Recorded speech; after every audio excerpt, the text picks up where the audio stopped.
जब कोई नई बीमारी फैलती है तो कई सवाल आपके मन में आते हैं कि भाई ये बीमारी कितनी तेजी से फैलेगी, कितने लोग इसमें बीमार होंगे और कितने की जान चली जाएगी।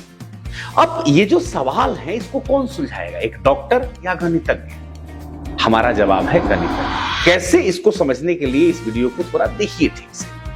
पिछले सोमवार को आईआईटी पटना में मालवीय मिशन शिक्षण प्रशिक्षण केंद्र ने यूजीसी के तत्वाधान में रोगों की गणितीय मॉडलिंग कार्यक्रम की शुरुआत की और इसका उद्घाटन आईआईटी के डायरेक्टर प्रोफेसर टीएन सिंह साहब ने किया। अब यहां पर एक सवाल आपके भी दिमाग में आएगा कि भाई गणित का बीमारी से क्या लेना देना या क्या रिश्ता है। इसको समझने के लिए थोड़ा धैर्य पूर्वक आपको 17वीं शताब्दी में चलना होगा। 17वीं शताब्दी के लंदन में एक परंपरा शुरू की गई कि हर हफ्ते एक रिकॉर्ड बनाया जाएगा। रिकॉर्ड कैसा कि कितने लोग मर गए और मरे तो किस वजह से मरे, इसका रिकॉर्ड बनाया जाने लगा और इसी रिकॉर्ड को कहा गया व्हील्स ऑफ मोर्टेलिटी।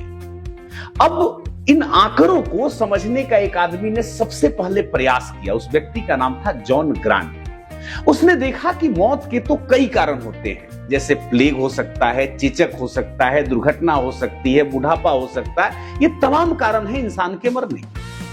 लेकिन कोई भी व्यक्ति मरता है तो मरने का तो एक ही कारण होगा। मान के चलिए कि दुर्घटना हो गया तो अब बुढ़ापा में तो नहीं मरेगा, दुर्घटना से ही मर गया, तो बाकी सारी संभावनाएं एक बार मृत्यु के बाद खत्म हो जाती है। अब जॉन ग्रांट ने सबसे पहले यही समझने की कोशिश की कि बीमारी किस कारण से हुआ और लोगों की मृत्यु किस कारण से, और इस पूरे परिदृश्य में सबसे बड़ा खतरा कौन सा बीमारी है या कौन सी प्रक्रिया है मरने की।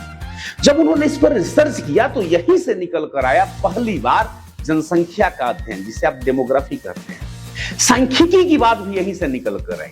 और तीसरी बात जो सबसे महत्वपूर्ण है, चिकित्सा गणित, जिसे मेडिकल मैथमेटिक्स कहा जाता है, उसकी भी यहीं से नींव पड़ी। अब खेल रुकता तो नहीं है, धीरे धीरे चलता ही है।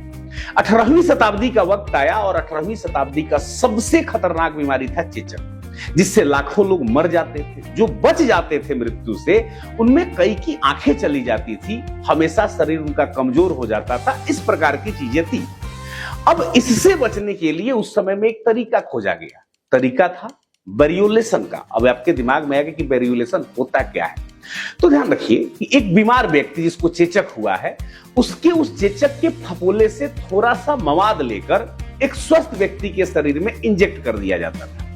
अब इस इंजेक्ट से सामने वाले के शरीर में, जो स्वस्थ शरीर वाला व्यक्ति है, उसके अंदर चेचक को लेकर रोग प्रतिरोधक क्षमता विकसित हो जाती थी, तो आगे चल करके चेचक से बचाव हो जाता था। लेकिन लोगों के मन में इसके प्रति डर बहुत बैठा हुआ था, एक गहरा डर था। होना स्वाभाविक भी था, उस वक्त इतना विज्ञान तो आगे था नहीं।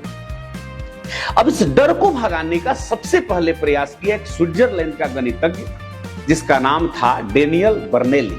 बहुत शानदार काम किया इन्होंने। इसने कहा कि अगर हम पूरे समाज को वेरियोलेशन कर दें पूरे समाज में, तो क्या होगा। उस वक्त जो लोगों के जीवन जीने की प्रत्याशा थी, जीवन प्रत्याशा का मतलब होता है कि आप जहां पर जन्म लेते हैं, कितना दिन तक सामान्यतः लोग जीते हैं, तो उस वक्त 26 साल 7 महीना ही मात्र जीवन प्रत्याशा था। इसने रिसर्च करके बताया कि अगर सब लोगों में वेरियोलेशन कर दिया जाए तो एक व्यक्ति के जीवन जीने की उम्र 29 साल 9 महीना हो सकता है। मतलब 3 साल वेरियोलेशन के बाद इंसान की आयु बढ़ जाएगी। पहली बार गणित ने यह दिखाया कि इलाज का फायदा खतरे से ज्यादा है।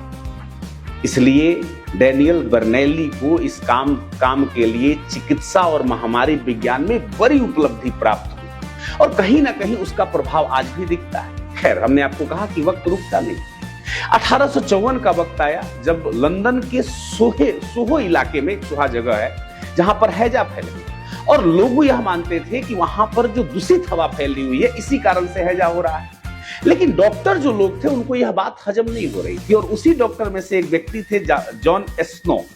इन्होंने क्या किया कि जितने सारे मरीज थे, उन सारे मरीज के घर के लोगों का नक्शा बनवाया और नक्शा बनवाकर एक पैटर्न देखा कि ज्यादातर मरीज वही हैं जो एक पंप से पानी पीते हैं और ज्यादातर हैजा की बीमारी उन्हीं में फैली हुई है। अब यह उन्होंने कंफर्म कर दिया कि भाई बीमारी हवा से नहीं फैल रही है, पानी से फैल रही है। और जब वहां के प्रशासन ने उस पंप को हटवा दिया तो हैजा अचानक से कम होने लगा। तेजी से हैजा के रोग कम गिरने लगे। तो ऐसी स्थिति मतलब पहली बार डेटा, नक्शा और तर्क के आधार पर बीमारी को जड़ से पकड़ने का प्रयास किया गया। ये एक श्रृंखला है। इसी तरह से आप देखेंगे कि रोनाल्ड रॉस एक बहुत बड़े डॉक्टर हुए। इन्होंने सबसे पहले खोजा कि मलेरिया मच्छरों के काटने से फैलता है और इन्होंने 1902 में इसको खोजा और नोबेल पुरस्कार इनको प्राप्त हुआ। खैर, ये सारी बातें तो सब में कहीं ना कहीं गणित की भूमिका दिख रही है। और अभी कुछ दिन पहले हम लोगों ने देखा 2020 में जब कोविड-19 हम लोगों के सामने था कि गणितीय मॉडल का इस्तेमाल किस स्तर पर हुआ। ऐसा पहले कभी गणितीय मॉडल का इस्तेमाल नहीं हुआ था। जैसा कि हम लोगों ने कोविड-19 में देखा, संक्रमण की जिस तरह से लहरें बढ़ रही थी उसमें भी गणित का इस्तेमाल था। अस्पताल की कितनी जरूरत है उसमें भी गणित का इस्तेमाल था। लॉकडाउन के असर में हमें क्या करना है, कितनी मास्क चाहिए, कितने वैक्सीनेशन चाहिए, इसमें भी हमको गणित की जरूरत थी। सब कुछ गणित और समीकरण से चल रहा था। अब इस व्यवस्था से जुड़ा हुआ कुछ भारतीय परंपरा भी है। भारत में भी गणित की परंपरा रही। हजारों साल पहले आपको पता है कि भारत में गणना और मापन को वैज्ञानिक ज्ञान मान लिया गया था या वैज्ञानिक ज्ञान का आधार मान लिया गया था। आप देखेंगे कि चरक संहिता जब आप पढ़ते हैं तो उसमें रोग का कारण दिया गया है, रोग का निदान दिया गया है, उसका उपचार क्या होगा इसको पूरी तरह से बताया गया है। दूसरे जो हमारे यहाँ सबसे बड़े चिकित्सक हुए सुश्रुत एंशिएंट काल में, उन्होंने सर्जरी और शरीर की जो संरचना है इस पर बहुत सारी बातें बताई। और इस दोनों ग्रंथों में रोग कैसे होता है, कैसे बढ़ता है, इसका कैसे इलाज होगा, इस सब का एक व्यवस्थित कंसेप्ट दिया गया है। इसी को आप कह सकते हैं कंसेप्चुअल मॉडल जो हमारे एनसीएल सिस्टम में है। मेरे कहने का सीधा सीधा अर्थ यह है कि एक तरफ भारत ने गणित और चिकित्सा के सोच की नींव रखी और दूसरे तरफ इस आधुनिक विज्ञान ने जो पश्चिम में जन्म लिया उसने डेटा और समीकरणों से इसको बहुत आगे बढ़ाया और आज हमको यहां पहुंचाया। आज जब महामारी से निपटने के लिए केवल डॉक्टर ही नहीं बल्कि गणितज्ञ, डेटा साइंटिस्ट, कंप्यूटर विशेषज्ञ और इंजीनियर सब साथ मिलकर के काम कर रहे हैं, तब ऐसे कार्यक्रम की जो आईआईटी पटना में हो रहा है बहुत आवश्यकता बन गया है।